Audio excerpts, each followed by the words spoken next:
So first we'll take a question from Gabriel Gonzalez with Cageside Press. Good morning, Alistair. I want to start with the big question. Obviously, it's a very weird thing because Walt Harris has so much fan support because of everything he's got going on.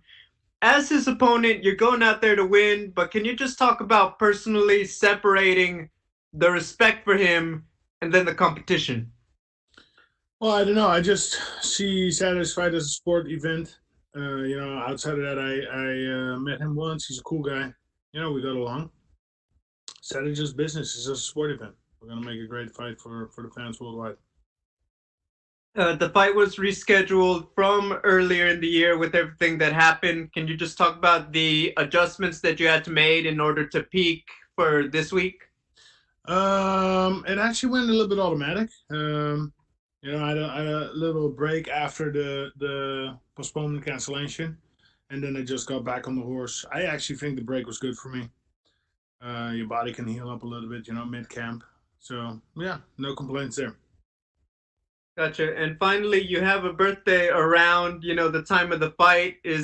Have you been saving all of the celebration for after the fight, or are you going to be doing anything during the week or before?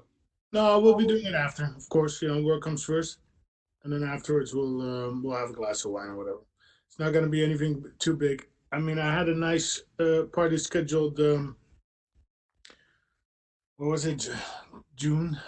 Somewhere June 18 or something. But because of Corona, that's going to be pushed back till next year. So next year will be the big party. Thank you, Alistair. Next we'll go to James Lynch. Go ahead, James. Hey, Alistair. I know you spent part of your camp back home in the Netherlands, and then you spent part of it in Colorado. How was your camp structured as far as heading into this fight? I was in Colorado, but basically, the world came to an end with the whole COVID thing. So I just flew back to be with my family, be with my mother, and UFC continued to organize events. They basically asked me, "Do you want to fight?" I said yes. Life needs to go on. So I flew back into the US. It was weird, airports were empty because this was really at the height of all the craziness. So yeah, it was like more like a break, like mid camp break, and then afterwards I just resumed camp. I spoke to Curtis Blades the other day, and he said basically the gym is kind of business as usual. A lot of the members are in the gym getting to train together. How much of an advantage is that? Because for a lot of gyms, they're not getting the same type of training partners. Well, it's not business as usual. It was definitely smaller groups, but I don't know. It's a real team, solid guys, right? Everybody showed up. Everybody loves to train. Everybody loves helping each other out. So I did have my usual teammates there. And just two more for me. One of the fighters that you fought in the past, Fabricio Werdum, lost last week, and were you surprised to see him lose the way he did last week? Didn't look good. Didn't look good at all. I don't know what his reasons are. It could be age, could be the layoff a year. I don't know. Difficult to say, but nevertheless he lost, and I think he didn't look too good. And last one, obviously big fight here, a lot of implications for the heavyweight title picture. There's been talk of Stipe Miocic potentially getting his title stripped if he can't come back and fight. Do you agree with that? Would you like to see the division moving, or do you think they should wait and have that trilogy fight with Daniel Cormier? I think they need to keep it moving. Stripping is a very big word, right? Because that would mean refusal to fight. And when was the last fight? That's like a couple months ago, half a year ago. Maybe interim belt. Maybe a little bit better solution. I think stripping is very hard. And also he's an accomplished champion, right? He's been doing it. He did it. I don't really think he's afraid or anything. Could be a timing thing, right? He's got all our obligations. So they need to get that interim belt in there. Thank you for the time. All right, next we'll go with Louise Green. Go ahead, Louise. Overeem. So you were originally matched up with Walt back in December, weren't you? But obviously he had to pull out because of the situation with his stepdaughter at the time. What did you initially think of the matchup though back then, and how happy are you that you are able to get this fight rebooked? No, Walt is good. I mean, strong guy, athletic guy. Prefer striking. I like striking. So I think the matchup will be great for the fans. Yeah, it was very unfortunate what happened, right? The daughter, Anaya Blanchard situation. Very terrible. Can only imagine being a dad myself. So yeah, it was to me not a huge shock that he withdrew from the fight. Right? Of course, that's a natural thing. And now we're back on. So yeah, it's all good. I mean, there's no rivalry. I like him as a person, and we're just gonna make it a great fight, a great show this Saturday for the fans worldwide. And all of his wins have come via KO or TKO, and the last two have come in the first round. So, how are you going to be approaching the fight on Saturday, and how do you see it going down? Well, he is definitely dangerous. He's explosive, so I have to be careful for that. I have to respect that. But to be honest, I'm not too worried. I'm very well prepared. Yeah, I feel good. I'm loose. I'm relaxed. I'm flowing, and I'm working. I'm going to be working to finish this fight. Do you think perhaps maybe your advantage, maybe your experience in the cage? What do you feel you might give you the upper hand on Saturday? Well, I have a lot of experience, right, that I bring to the table, but also the submission victory skills. So yeah, I don't know. I have the striking pedigree. I'm not too worried. I'm actually fairly excited. Also the fact that there's no audience, to me, that's a new impulse. It's a new experience. I live for that stuff. So I'm very excited. And just last one from me. You said you're looking forward to not having a crowd. What did you think about some of the fighters being able to hear commentary and that giving them the advantage in the fight? And also, what do you think about being able to hear your corner a lot more clearer? Well, it'll be just like in the gym, right? Just like sparring. So it'll be a little bit different. But in the end, a fight is a fight, man. You're gonna go out there. You're gonna put on a performance. Your opponent is trying to put on a performance. So a fight is a fight, just a little bit different. And for that new experience, I'm actually very very excited. All right, thank you. Next, we'll take questions from Danny Segura. Danny, go ahead. Just to follow up on that question, you fought many times in Japan, and yes, there's a crowd there, but the crowd has always been very quiet. Do you think you'll have some sort of edge going into this fight, given that you fought in a similar environment? Well, it's not a similar environment because the crowds in Japan are respectful, but they're not quiet. If the fight heats up, they're gonna make noise. They're gonna be there, and I don't think you can compare the two. When you're fighting for 50,000 audience, which is just like a little bit more quiet, more respectful. You cannot compare it to no audience, right? Where you're gonna hear all the punches, hear all the noise, hear even the commentators. It will be different. Yeah. And you've been around this sport for a long time and have achieved a lot of great things. Um, I'm curious, what still drives you to compete? Because obviously you're still looking very competitive out there, and you look very good, and you've been doing this for a very long time.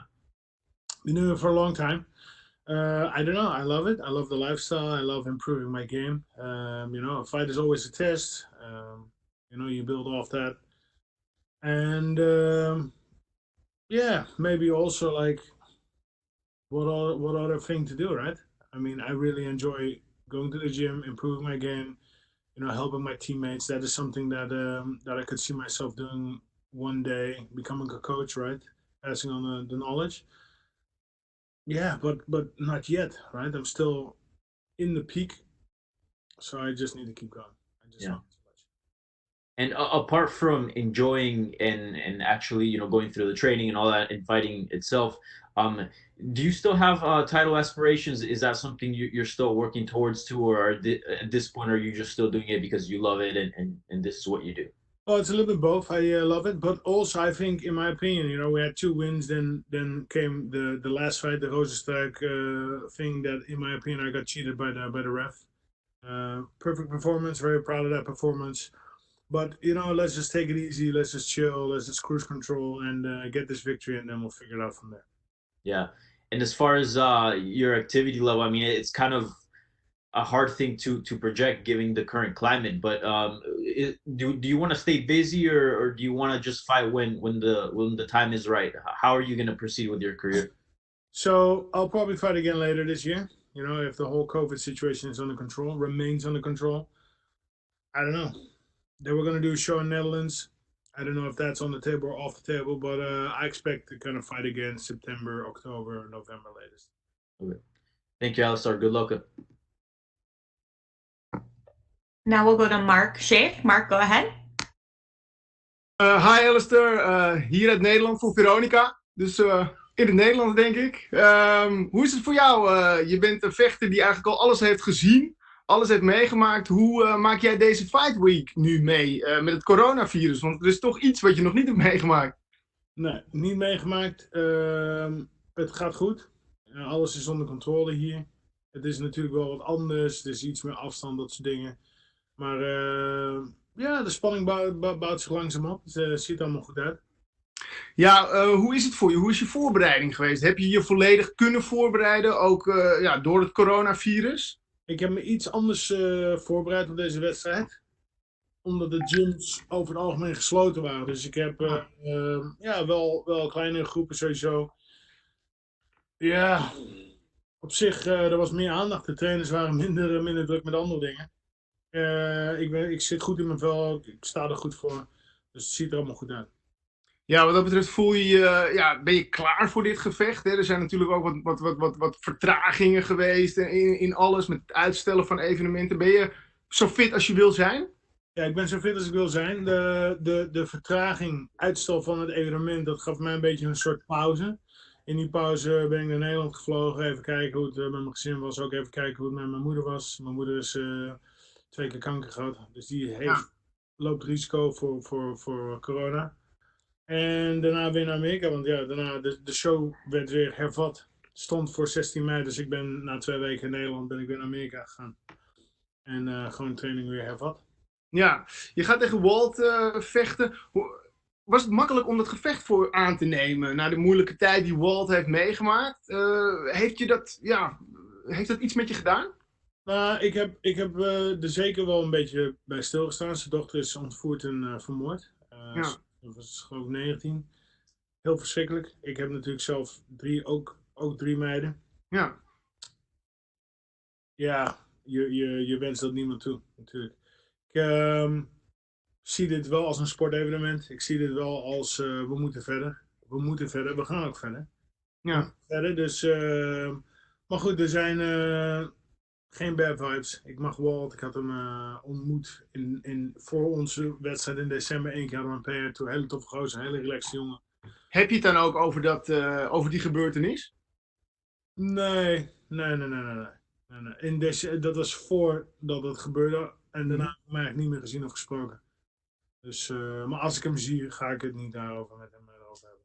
Ja, is het lastig dat in de voorbereiding, er ligt natuurlijk heel veel gewicht op dat feit, hè, dat hij voor het eerste keer vecht na die traumatische gebeurtenis. Is dat lastig voor je? Normaal ben jij natuurlijk de man waar het over gaat. De man die hoger staat, met meer ervaring.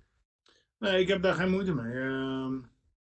Het is natuurlijk een tragedie wat er is gebeurd. En of dat nou meer aandacht krijgt dan ik, daar lig ik niet wakker van. Ja, nou, fijn om te horen. Wat voor gevecht gaat dit worden? Nou, ik denk action-packed, want hij is natuurlijk best atletisch. Hij is een striker ook, dat ben ik ook. Dus veel actie. Hij is gevaarlijk in de eerste ronde, dus daar gaan we specifiek voor uitkijken. En voor de rest, enjoy. Het wordt leuk. Het wordt spannend. Ja. Laatste vraag, hoe is het met je lip? Is die helemaal hersteld? Ja, je ziet er goed uit. Maar ben je bang dat het een soft spot is? Het was natuurlijk een ontzettende scheur. Nee, het was na de wedstrijd, 2 uur daarna was ik in het ziekenhuis. Het is gehecht door de plastische chirurg. En het was nog een beetje dik daarna. 12 dagen daarna was het gewoon weer prima. Ik heb 12 dagen daarna was ik in Korea, heb ik promotie gedaan op een UFC-evenement. En daar was het eigenlijk alweer, was nog een beetje gezwollen. Maar dat is in de tijd gaat het weg. En je spaart en je doet alles. En het is gewoon prima. Fijn. Thanks Alistair. Heel veel succes overmorgen. We staan voor je te juichen en ik hoop je na de wedstrijd te spreken. Thanks, Gil. Dankjewel man. And that's it, Alistair. Thank you so much. Hey, thank you.